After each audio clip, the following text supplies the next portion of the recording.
But yes, let's get back to Mr. Donald Ujogo, the Commissioner for Information in Ondo State. Well, yes, could you go ahead and talk to us about what is going on at the moment, given the response from the presidency? Well, thank you, Shimbalin. One thing is certain.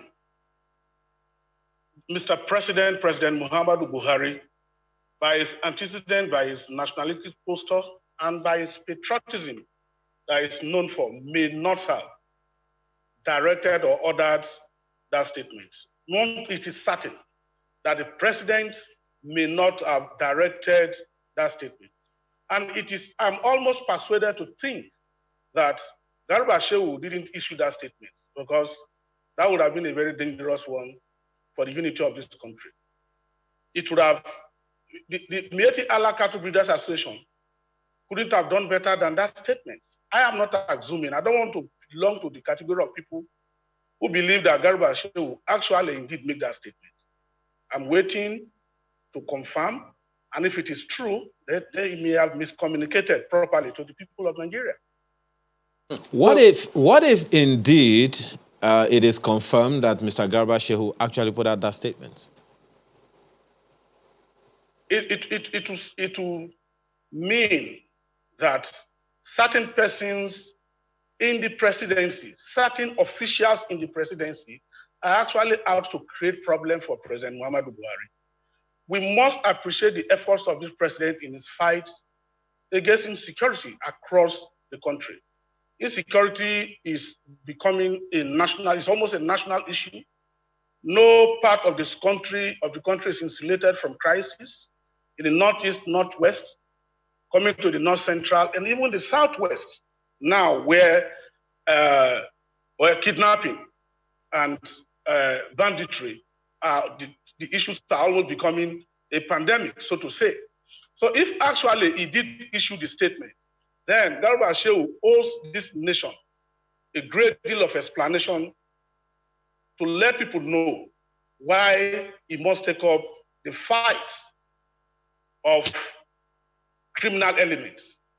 I do not believe by his pedigree, he might want to offer himself as spokesperson of people masquerading as herdsmen, people masquerading as herdsmen and committed crime. I don't want to believe he will offer himself as a spokesperson to criminal elements who are hiding under herdsmen. Let us separate these two things. Government did not say herdsmen, particularly all maybe Fulani men or the Fulani people who live on those states. That is not correct.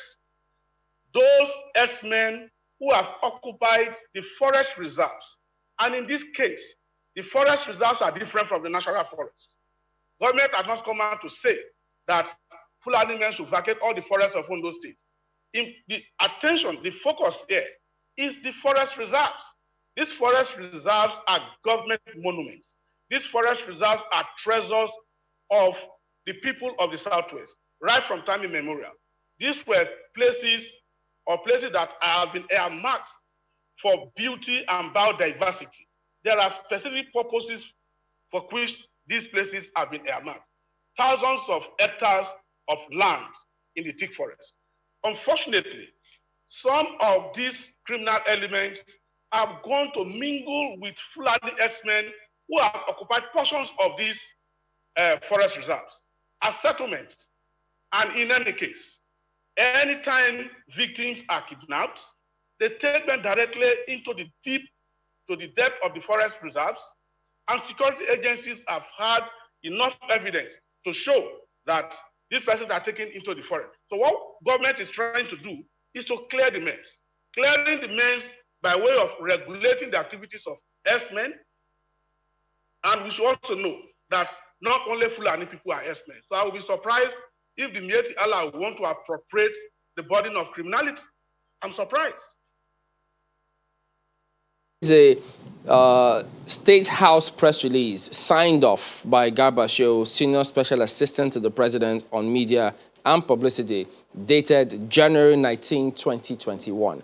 If I starts off by, and which was sent to us anyway, it starts off by saying the presidency has been keenly monitoring events occurring in Ondo State and the orders by the government of the state asking herders to vacate the forest in 7 days, which he goes on to say that there's in the statement saying, clearly emerging is a lack of consistency in messaging, which in turn leads to various contradictions regarding accuracy and the intent behind the message. He went on and on. So how do you, for those who just wonder, how do you distinguish between those criminal elements and then those who are staying there peacefully? Because this statement may just be saying, look, all of them may be affected as a result of that order, leaving the forest reserves as you talked about it. Well, if that statement supposedly coming from Garba Shehu really took into cognizance the specific directive of Mr. Governor in respect of the vacation order he gave, it is specifically said, and I quote, all forest reserves in the state are to be vacated by Herdsmen within the next 7 days with effect from today, Monday 18, 2021. All forest reserves. We did not say all forests. That would be quite preposterous. It would have been ambiguous. But the governor was explicit, he was measured in his directive, and he was very apt in describing the specific areas of target for this policy. The policy statement that came targeted forest reserves.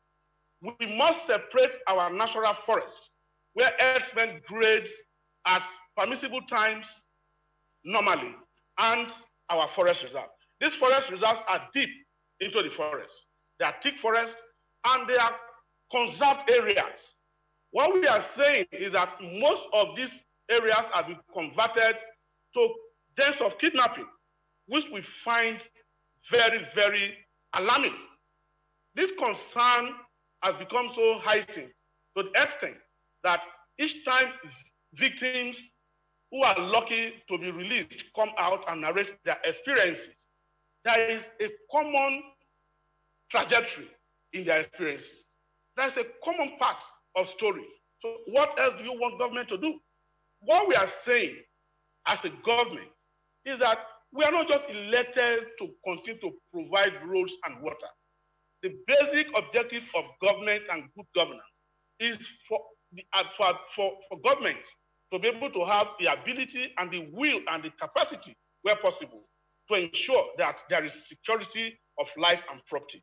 What Mr. Governor has done is not just in the interest of the people of Ondo State, it's in the interest of all residents, including the Fulani, including the Hausa Fulani community, including the Egbira community, including the Igbo community. So it will be very suspicious if a particular ethnic group or some element decides to come out and appropriate this thing to an extent that they want to ethnicize it. It was not targeted at a particular ethnic group.